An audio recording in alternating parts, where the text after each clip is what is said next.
जय हिंद, जय भारत। आर्मी अग्निवीर की तैयारी करने वाले सभी युवा साथियों का लक्ष्य तक पर स्वागत है। आप किसी भी पोस्ट की तैयारी कर रहे हो, चाहे वो जीडी, टेक्निकल या क्लर्क हो, ये वीडियो विज्ञान के टॉप 50 प्रश्न की सभी के लिए बहुत उपयोगी है, बहुत ही महत्वपूर्ण है, क्योंकि इसमें विज्ञान के टॉप 50 प्रश्न रखे गए हैं। और इससे पहले विज्ञान के टॉप 50 की वीडियो हम डाल चुके हैं, 2 वीडियो चैनल पर डाल चुके हैं। आपने अगर वो वीडियो नहीं देखी हैं तो आप उनको एक बार जरूर जा कर के देखें। आपको उनमें वो प्रश्न देखने को मिलेंगे जो बार बार परीक्षाओं में अब तक आते रहे हैं और जिनके आने की संभावना सबसे ज़्यादा होती है। अब तक के एग्जामों का किया गया जो हमारा रिसर्च है, एनालिसिस है, उसके आधार पर हम साइंस के प्रश्न की वीडियो बनाते हैं और ये हमारी आज तीसरी वीडियो है। इस तीसरी वीडियो को आप पूरा अंत तक जरूर देखें। 17 अप्रैल से एग्जाम शुरू हो रहे हैं और ये वीडियो आपके लिए बहुत उपयोगी साबित होगी।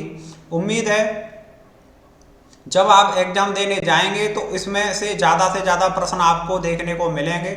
अगर आप चैनल पर नए हैं तो चैनल को सब्सक्राइब कर लीजिए और बेल आइकन को प्रेस भी जरूर करें, क्योंकि उसका नोटिफिकेशन सबसे पहले आपके पास पहुंचे। और आपके जितने भी फ्रेंड हैं जो आर्मी की तैयारी कर रहे हैं, आर्मी का सपना जिन्होंने वो देख रखा है, जो अपने वर्दी के सपने को पूरा करना चाहते हैं, उसके लिए साइंस और जीके में अच्छा स्कोर करना जरूरी है और उसके लिए चाहिए एक अच्छा कंटेंट, अच्छी वीडियो।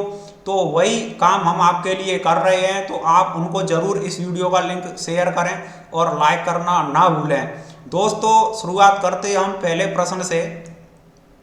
पहला प्रश्न है, रतौंधी किसकी कमी के कारण होता है? रतौंधी किसकी कमी के कारण होने वाला रोग है?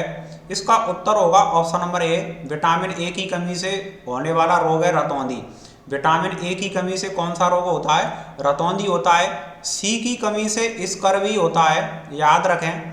विटामिन बी की कमी से बेरी होता है और डी की कमी से रिकेटस होता है, या हम बोल सकते हैं सूखा रोग। विटामिन डी की कमी से सूखा रोग होता है। विटामिन डी का जो प्राकृतिक स्रोत है वो सूर्य का प्रकाश, सूर्य के प्रकाश से और विटामिन डी मिल जाती है। विटामिन बी और सी के जो स्रोत हैं वो फल और सब्जियां हैं, इनमें विटामिन सी और बी पाई जाती है। विटामिन ए भी और इन्हीं में पाई जाती है, अंडे में पाई जाती है, गाजर में विटामिन ए पाई जाती है। तो ये इनके सोर्स और इनके रासायनिक नाम भी आप याद रखें। चलिए अगला प्रश्न है, प्रश्न नंबर 2। सर्वाधिक प्रोटीन किस में पाया जाता है? सर्वाधिक प्रोटीन किस में पाया जाता है? तो इसका उत्तर होगा ऑप्शन नंबर बी, सोयाबीन में। और जितनी भी दाल होती हैं उनमें सर्वाधिक प्रोटीन पाया जाता है। अंडे में भी पाया जाता है प्रोटीन, पर इन सभी में सबसे ज़्यादा जो प्रोटीन पाया जाता है, अंडा, दूध, बादाम में भी पाया जाता है, पर लेकिन सबसे ज़्यादा सोयाबीन में सर्वाधिक प्रोटीन पाया जाता है। तो इसका जो एकदम करेक्ट और सही आंसर होगा, प्रोटीन पाया तो कई चीज़ों में जाता है पर सर्वाधिक की बात हो रही है, सबसे ज़्यादा किस में पाया जाता है? तो सोयाबीन में पाया जाता है और सोयाबीन सबसे ज़्यादा मध्य प्रदेश में की जाती है। चलिए अगला प्रश्न है, निम्नलिखित में से कौन सा भौतिक परिवर्तन है का उदाहरण है? भौतिक परिवर्तन, केमिकल चेंज, एक रासायनिक चेंज और एक भौतिक चेंज, 2 प्रकार के चेंज होते हैं। तो इसमें से कौन सा उदाहरण है भौतिक परिवर्तन का? इसका उत्तर होगा ऑप्शन नंबर सी, पानी में चीनी का घुलना। भौतिक परिवर्तन वह परिवर्तन होता है कि एक चीज से दूसरी में परिवर्तन होने के बाद फिर दूसरी से पहली में परिवर्तन हो जाता है। पर रासायनिक परिवर्तन अगर केमिकल चेंज हो गया, मोमबत्ती अगर जल करके मोम बन गई तो उसका फिर आपसे फिर से मोमबत्ती उसी तरह से नहीं बना सकते हैं, क्योंकि उसमें जो केमिकल होता है वो जल चुका होता है। अगर आप दूध से दही बना दिया जाए, अगर दूध से दही बन जाता है तो आप दही से दूध बना देंगे? नहीं बना पाएंगे, क्योंकि यहाँ पर केमिकल चेंज हो चुका है, यहाँ पर रासायनिक परिवर्तन हो चुका है। दूध से दही बन गया, अब दही से दूध नहीं बनेगा। जब आप पानी को चीनी में घोल लेते हैं या चीनी को पानी में घोल लेते हैं तो उसका एक मिश्रण बन करके तैयार हो जाता है। फिर आप एक वाष्पीकृत की क्रिया के द्वारा आप चीनी को पानी से अलग भी कर सकते हैं। उस क्रिया के द्वारा पानी को उबाल कर भी आप कर सकते हैं, पानी चीनी को घोल सकते हैं, उसका मिश्रण बना सकते हैं, फिर एक दूसरे को और ये अलग कर सकते हैं। या फिर हम बोल सकते हैं जैसे पानी से आप बर्फ बना दीजिए, पानी बर्फ में बन गई, फिर बर्फ से फिर पानी बन जाएगा। तो इस तरह के उदाहरण होते हैं वो भौतिक परिवर्तन के उदाहरण होते हैं। अगर जंग लगना ये रासायनिक परिवर्तन है। लोहे को जंग लग गई, जंग लगने पर धातुएं उस अवस्था में नहीं रहती हैं जिस अवस्था में पहले होती हैं, जंग लगने के बाद और एक रासायनिक चेंज आ जाता है। चलिए अगला प्रश्न है, प्रश्न नंबर 4। वयस्क मानव में कितनी हड्डियां होती हैं? वयस्क मानव में कितनी हड्डियां होती हैं? तो इसका उत्तर होगा ऑप्शन नंबर बी, 206 हड्डियां होती हैं। एक वयस्क मानव में 206 हड्डियां होती हैं। बच्चा अगर जो 6 वर्ष का होता है तो उस समय बच्चे में 300 हड्डियां के करीब होती हैं। तो अगर वयस्क मानव की बात करें तो उसमें जो हड्डियों की संख्या होगी 206। चलिए अगला प्रश्न है, मानव शरीर की 2 हड्डियां आपस में कैसे जुड़ी रहती हैं? मानव शरीर की 2 हड्डियां हैं, 2 बोन्स आपस में कैसे जॉइंट होती, किस तरह से जॉइंट होती हैं? तो इसका जो उत्तर होगा ऑप्शन नंबर डी, अस्थि बंध से जुड़ी हुई होती हैं। ऑप्शन नंबर डी इसका उत्तर होगा। मानव शरीर की जो 2 हड्डियां आपस में जॉइंट होती हैं वो अस्थि बंध से होती हैं। ऑप्शन नंबर डी आप याद रखें, नोट कर लें, स्क्रीनशॉट ले लें। चलिए अगला प्रश्न है, मानव नेत्र का वह भाग जिस पर प्रतिबिंब बनता है। मानव नेत्र का वह भाग जिस पर प्रतिबिंब बनता है, तो इसका उत्तर होगा option number B, retina. Retina आंख का एक अंग होता है, नेत्र का एक अंग होता है और इसी पर प्रतिबिंब बनता है, इसी के कारण हमें वस्तुएं दिखाई देती हैं। अगर आपसे पूछा जाए कि मानव नेत्र का कौन सा भाग दान दिया जाता है, तो इसका उत्तर होगा कॉर्निया। कॉर्निया को हम दान में देते हैं। नेत्रदान की जब बात होती है तो उसमें जो आंख का अंग एक होता है कॉर्निया, इसको दिया जाता है, इसको और एक व्यक्ति से दूसरी व्यक्ति की आंख में और डाला जा सकता है। तो कॉर्निया है, पर ये जो प्रतिबिंब की बात हो रही है वो रेटिना। 2 आंसर आपको यहाँ से मिल जाएंगे। प्रश्न 2 बन सकते हैं, मानव नेत्र का कौन सा भाग दान किया जाता है, तो कॉर्निया। अगर प्रतिबिंब किस भाग पर बनता है, तो रेटिना। चलिए अगला प्रश्न है, उत्तल लेंस प्रयुक्त होता है। उत्तल लेंस प्रयुक्त होता है, इसका उत्तर होगा ऑप्शन नंबर सी, दूरदृष्टि में उपयुक्त होता है। जो उत्तल लेंस है वो किसमें, दूरदृष्टि में, और अवतल जो लेंस होता है वो निकट दृष्टि में यूज होता है। मोतिया बिंदु आंखों से संबंधित होने वाला रोग है और ये विटामिन ए की कमी से होता है। अगला प्रश्न है, मानव मस्तिष्क का कौन सा हिस्सा स्मृति और भावनाओं का केंद्र है।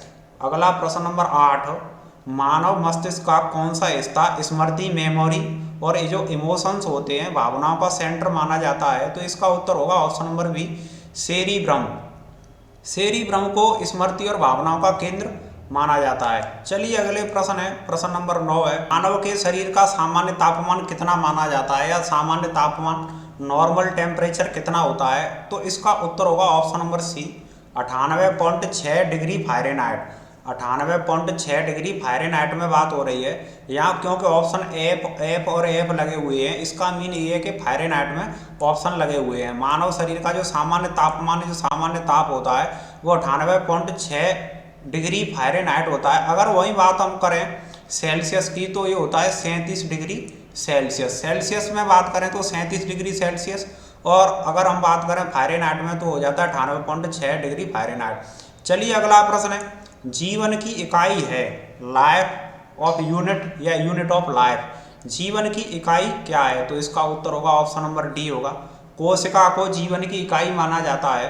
कोशिका जीवन की सबसे छोटी इकाई होती है। कोशिकाओं या सेल्स, इसे हम सेल्स बोल सकते हैं, मिलियंस ऑफ सेल्स से मिलकर के और हमारा शरीर बनकर के तैयार होता है। पूरा हमारा जो शरीर है वो लाखों करोड़ों कोशिकाओं से बनकर तैयार होता है, और इसे जीवन की इकाई भी माना जाता है। चलिए अगला प्रश्न है 11वां, पटाखों का हरा रंग किस रसायन से होता है। पटाखों में जो आपने हरा रंग देखा होगा तो उसमें किस केमिकल का यूज किया जाता है या किस रसायन का उपयोग किया जाता है, तो इसका उत्तर होगा option number D, barium chloride. Barium chloride की वजह से पटाखे के जो रंग हैं वो हरे रंग दिखाई देते हैं, वो इसी केमिकल या रसायन की वजह से आपको दिखाई देते हैं। अगला प्रश्न है, इनमें से कौन सा एक आदर्श ईंधन है। निम्न में से जो आपको 4 ऑप्शन दे रखे हैं, इनमें से एक आदर्श ईंधन किसे माना जाता है, तो इसका उत्तर होगा ऑप्शन नंबर डी, प्राकृतिक गैस। जो नेचुरल गैस होती है इसे एक आदर्श ईंधन के तौर पर जाना जाता है, क्योंकि इसके द्वारा कोई भी किसी भी प्रकार का प्रदूषण नहीं होता है। बाकी बाद मिट्टी के बाद कार्बन डाइऑक्साइड धुआं वगैरह निकलता है जलाने पर चीज़ों को, और लकड़ी और या कोयला, तो इनके द्वारा पॉल्यूशन होता है। इस वजह से ये आदर्श ईंधन के तौर पर नहीं जाने जाते हैं। पर जो नेचुरल गैस है, प्राकृतिक गैस है, इसे आदर्श ईंधन माना जाता है। चलिए अगला प्रश्न है 13वां, सीएनजी का पूर्ण रूप क्या है? सीएनजी का पूर्ण रूप क्या है? तो इसका उत्तर होगा option number C, compressed natural gas. Compressed natural gas CNG का पूर्ण रूप है। चलिए अगला प्रश्न है, निम्नलिखित में से कौन सा एक कीटवच्छी पौधा है? ये 4 ऑप्शन है, इनमें से कौन सा एक कीटवच्छी पौधा माना जाता है? इसका उत्तर होगा ऑप्शन नंबर डी, पिचर पौधा।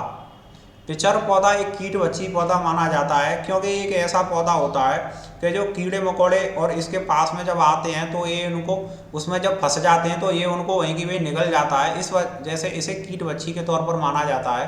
तो पिचर पौधा एक कीटवच्छी पौधा है।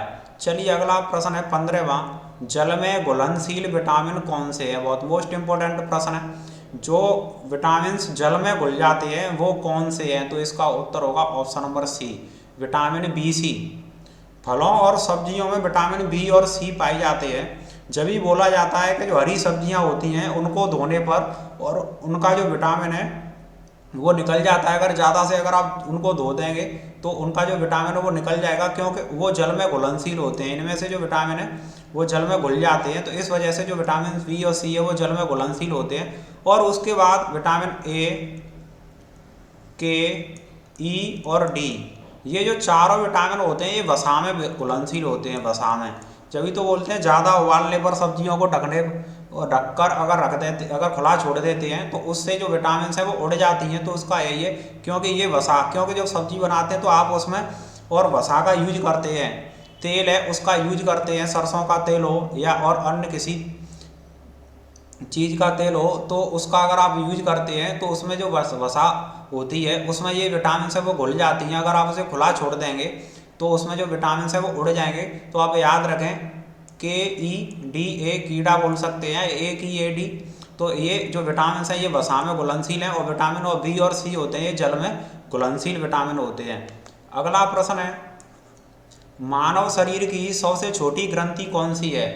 मानव शरीर की सबसे छोटी जो ग्रंथि होती है वो कौन सी होती है? इसका उत्तर होगा ऑप्शन नंबर ए, पीनियल ग्रंथि। पीनियल ग्रंथि मस्तिष्क के पास होती है, मस्तिष्क के पास होती है, और इसका जो साइज होता है 5 से लेकर 8 mm तक का इसका साइज होता है। और नींद संबंधी प्रक्रियाओं से ये संबंधित होती है। ये ग्रंथि जो मनुष्य को जो नींद आती है, नींद से संबंधित जो प्रक्रिया होती हैं उनसे संबंधित ये ग्रंथि है पीनियल ग्रंथि। इसका साइज 5.8 होता है और ये मनुष्य की शरीर की सबसे छोटी ग्रंथि है। अगला प्रश्न है, स्वस्थ मनुष्य के लिए श्रव्यता सीमा कितनी होती है? स्वस्थ मनुष्य के लिए श्रव्यता सीमा या सुनने की जो सीमा होती है वो कितनी होती है? तो इसका उत्तर होगा ऑप्शन नंबर ए, 20 हर्ट्ज से लेकर 20,000 हर्ट्ज तक। मनुष्य इतने से लेकर इतने तक ही सुन सकता है। अगर जो ध्वनि है, ध्वनि की जो चाल है, ध्वनि का जो कंपन है, अगर वो 20 हर्ट्ज से कम है या 20,000 से ज़्यादा है तो मनुष्य उसे नहीं सुन पाएगा। अगर 20 हर्ट्ज से कम होता है तो उसे अपश्रव्य तरंग बोलते हैं, 20 हर्ट्ज से ज़्यादा होता है तो उसे पराश्रव्य बोला जाता है। मनुष्य के जो सुनने की शक्ति होती है वो 20 से लेकर 20,000 तक की होती है सिर्फ, और जो कुत्ते होते हैं वो 20 हर्ट्ज से कम की भी जो आवाज़ होती है उसे भी सुन लेते हैं। और चमगादड़ तो पराश्रव्य तरंग है या 20,000 हर्ट्ज से ज़्यादा की जो तरंग है उसे उत्पन्न भी कर सकती हैं।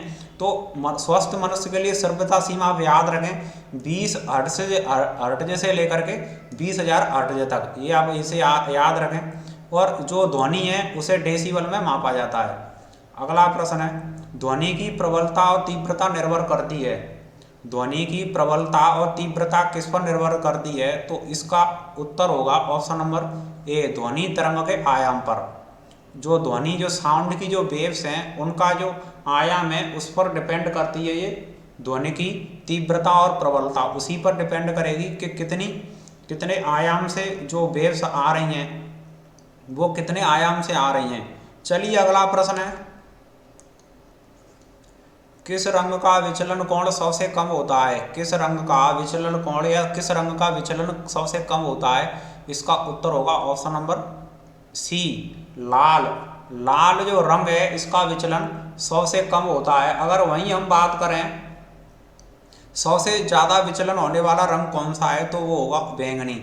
बैंगनी का सबसे ज़्यादा होता है, सबसे ज़्यादा।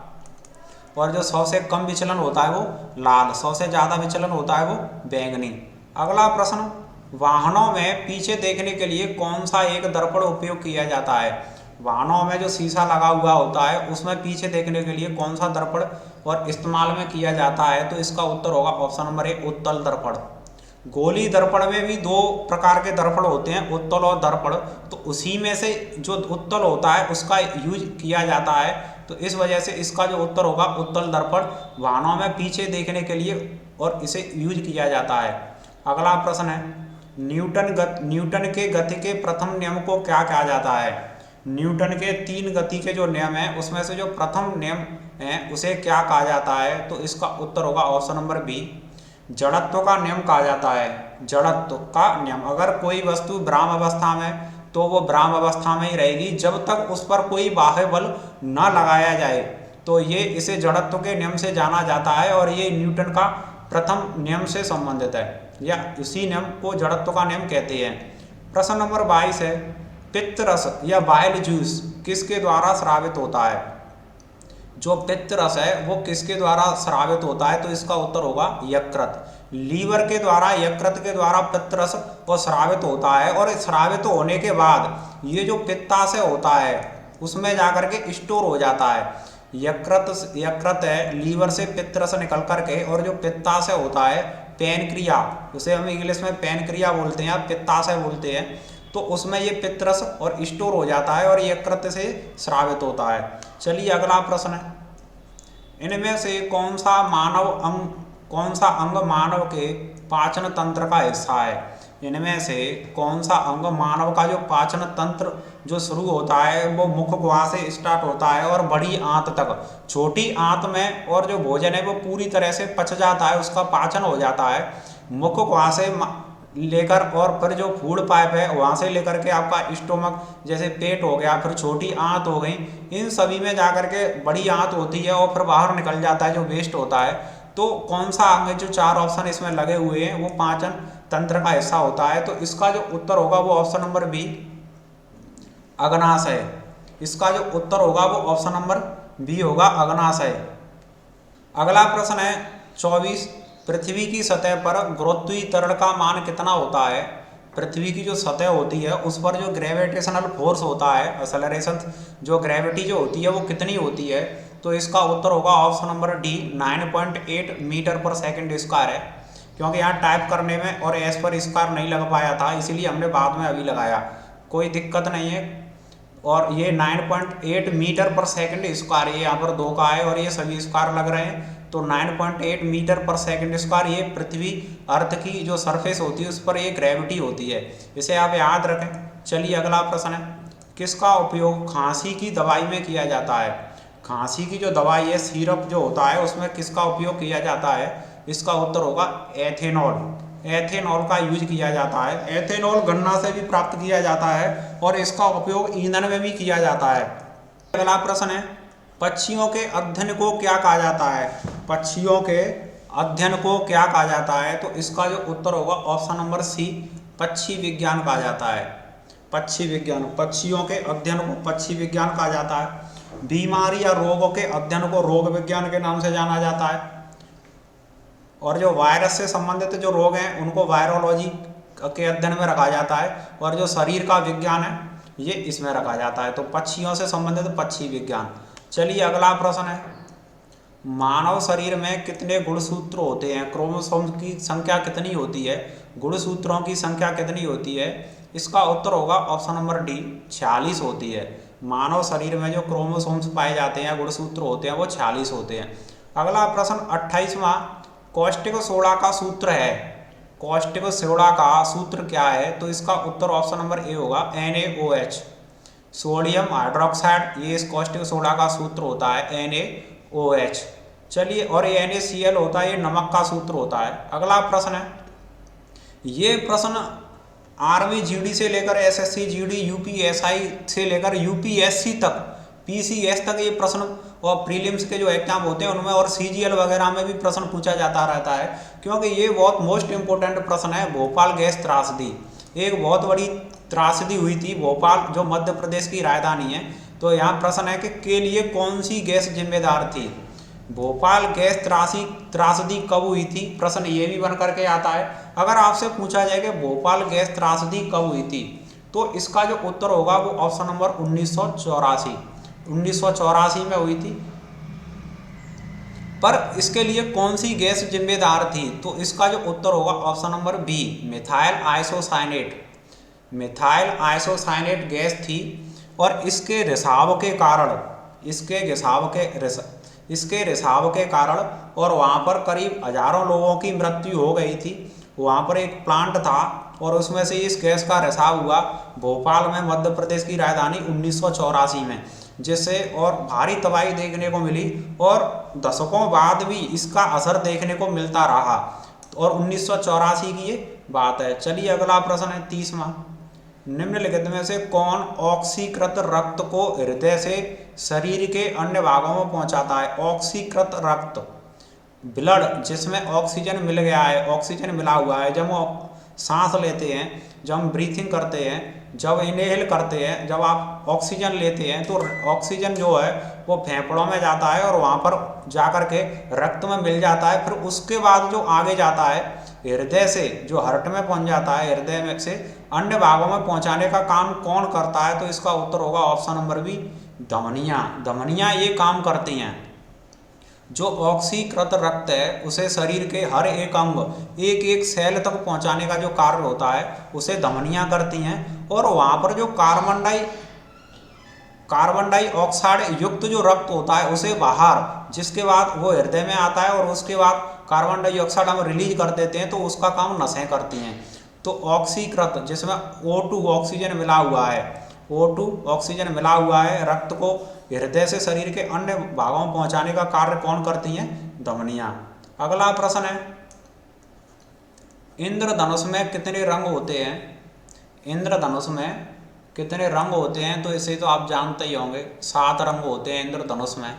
अगला प्रश्न है, विद्युत बल्ब का आविष्कार किसने किया था। बच्चा बच्चा जानता है विज्ञान का ये प्रश्न, और पढ़ाया भी जाता है कि विद्युत बल्ब, जो बल्ब है उसका आविष्कार, उसकी खोज किसने की थी। और बताया जाता है कि करीब 1000 से ज़्यादा जो एक्सपेरिमेंट करने के बाद, और एडिसन, ग्रेट साइंटिस्ट एडिसन ने और विद्युत बल्ब का एक आविष्कार किया था।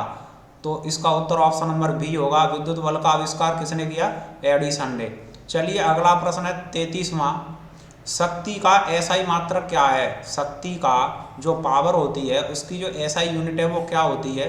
इसका उत्तर होगा option number C, watt. Joule है वो कार्य का मात्रक होता है, विद्युत धारा का एम्पियर होता है, विभवांतर का वोल्ट हो जाता है, और यहाँ पर एसआई का जो मात्रक है, एसआई यूनिट है वो वाट। चलिए अगला प्रश्न है, वह क्रिया जिसके द्वारा पौधे अपना भोजन स्वयं बनाते हैं। किस प्रोसेस के थ्रू जो प्लांट्स हैं वो अपना फूड प्रिपेयर स्वयं कर लेते हैं, किसके द्वारा अपना भोजन स्वयं बनाते हैं, तो इसका उत्तर होगा ऑप्शन नंबर बी, प्रकाश संश्लेषण की क्रिया के द्वारा जो पेड़ पौधे हैं वो अपना भोजन बना लेते हैं। और इसके लिए उनको क्लोरोफिल जो उनकी पत्तियों में मौजूद होता है, और सूर्य का प्रकाश और जल और कार्बन डाइऑक्साइड की उपस्थिति में, और ये अपना और भोजन पूरी तरह से बना लेते हैं। चलिए अगला प्रश्न है, मांस शब्द किससे संबंधित है। मांस जो शब्द होता है वो किससे संबंधित है। इसका उत्तर होगा ऑप्शन नंबर सी, कंप्यूटर से संबंधित है। माउस से ही और कंप्यूटर को संचालित किया जाता है।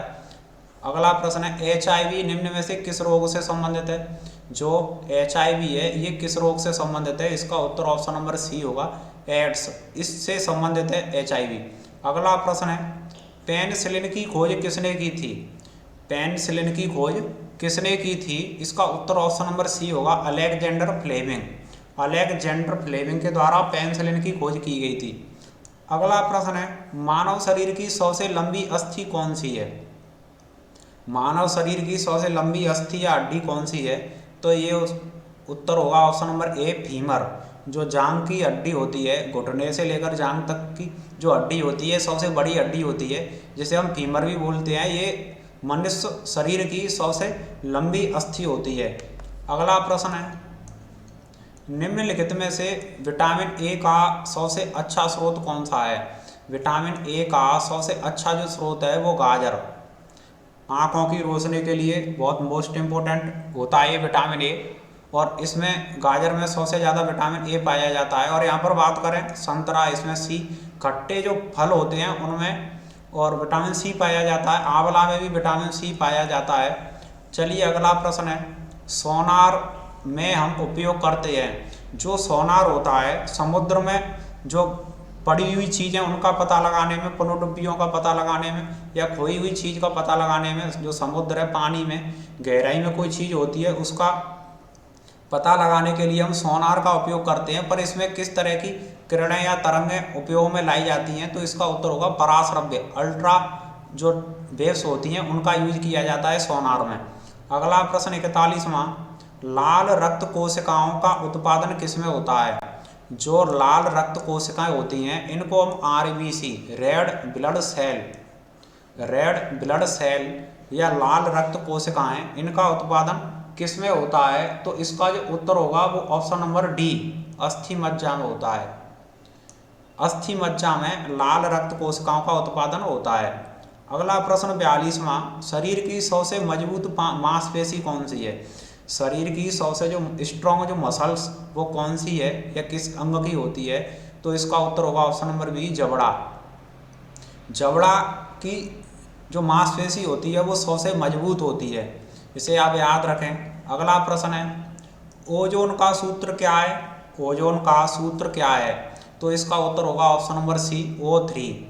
O2 की बात करें तो ये ऑक्सीजन होता है।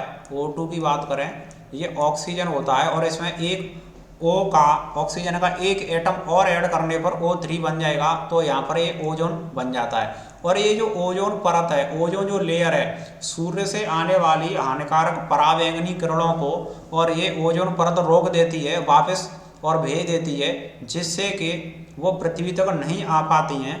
इस ओजोन लेयर के कारण ही जो अल्ट्रावायलेट वेव्स हैं वो पृथ्वी तक नहीं आ पाती, और इस वजह से जो हानिकारक किरण हैं उनकी वजह से अगर वो अंदर पृथ्वी तक आ गई तो उनकी वजह से त्वचा का कैंसर हो जाता है। तो ये हमारा सुरक्षा कवच के तौर पर जाना जाता है ओजोन परत को। इसका जो सूत्र होता है वो O3 होता है।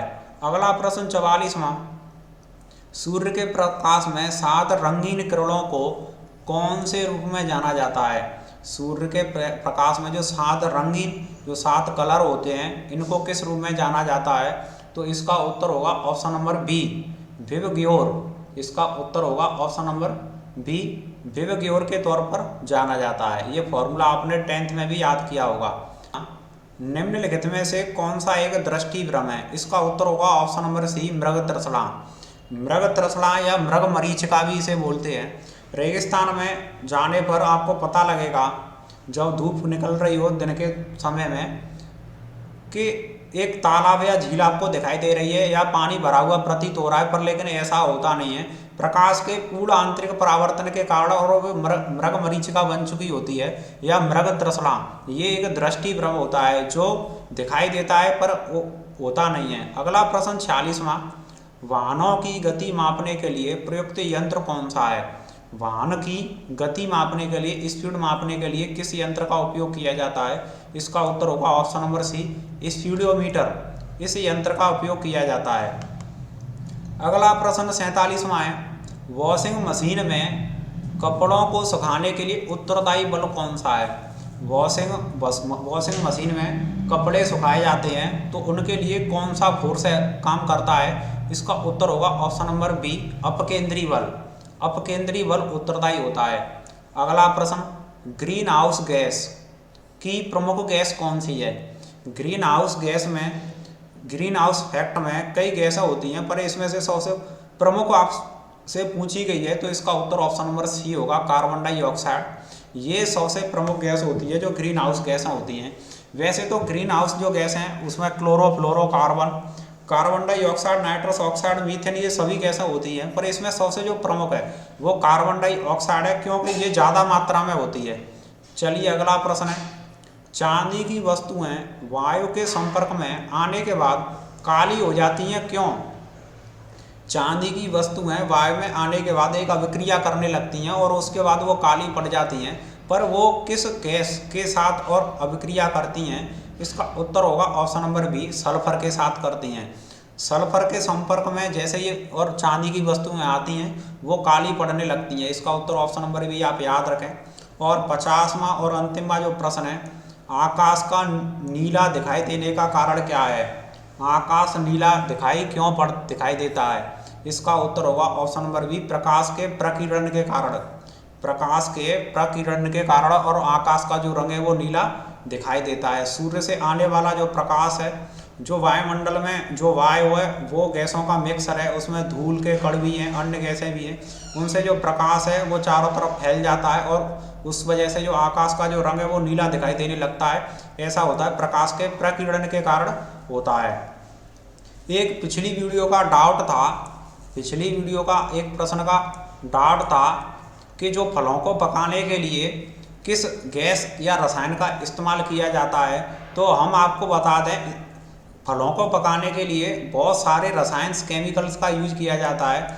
ऑप्शन में एथिलीन और एसिटिलीन और कार्बाइड,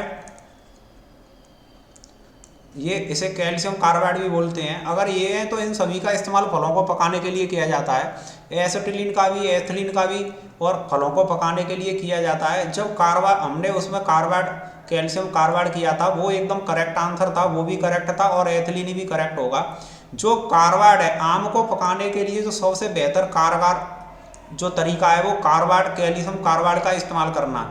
कैल्शियम कार्बाइड का इस्तेमाल करने पर जैसे ही वो पानी के संपर्क में आता है, नमी टाइप का हो जाता है, तो उससे एसिटिलीन गैस उत्पन्न होते हैं। वहाँ पर वो तेजी से फल को पका देते हैं और जो रंग होता है, आम का जो कलर होता है वो प्रभावित नहीं होता है।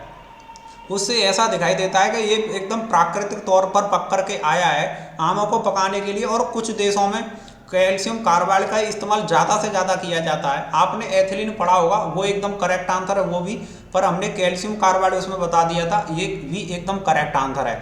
दोनों ही एकदम करेक्ट आंसर है, इसमें कोई गलत बात नहीं है। और अन्य रसायन का भी यूज किया जाता है, पर ये भी बहुत महत्वपूर्ण है, इसमें आप कोई डाउट ना रखें।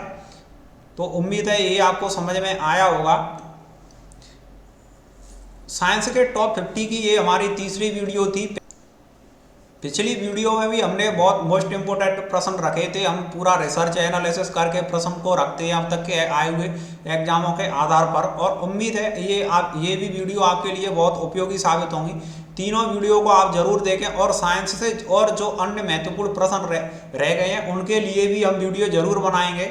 उम्मीद है आपको पूरा कंटेंट मिल जाएगा यहीं पर। जीके का और साइंस के जो क्वेश्चन है उनका आपको कहीं जाने की ज़रूरत और किसी भी तरह के डाउट में रहने की ज़रूरत नहीं रह जाएगी। और ये वीडियो आपके लिए उपयोगी साबित होंगी, 100% कारगर होंगी, रामबाण का काम करेंगी। अगर आप चैनल पर नए हैं तो चैनल को सब्सक्राइब जरूर कर लीजिए, बेल आइकन को प्रेस करना ना भूलें, क्योंकि जैसे ही हम वीडियो डालेंगे उसका नोटिफिकेशन सबसे पहले आपके पास पहुंच जाए और सबसे पहले आप उस वीडियो को देखें। अपने सभी फ्रेंड्स को शेयर जरूर करें, शेयर करना बहुत इम्पोर्टेंट होता है, क्योंकि आपके सभी जो फ्रेंड्स हैं जो तैयारी कर रहे हैं उनको एक अच्छा कंटेंट मिल जाए, तो इससे अच्छी बात और कौन सी हो सकती है। और लाइक करना ना भूलें और अपना रिव्यू हमें देते रहें, कमेंट करके हमें बताते रहें। तो दोस्तों वीडियो को पूरा देखने के लिए बहुत बहुत धन्यवाद। जय हिंद, जय भारत।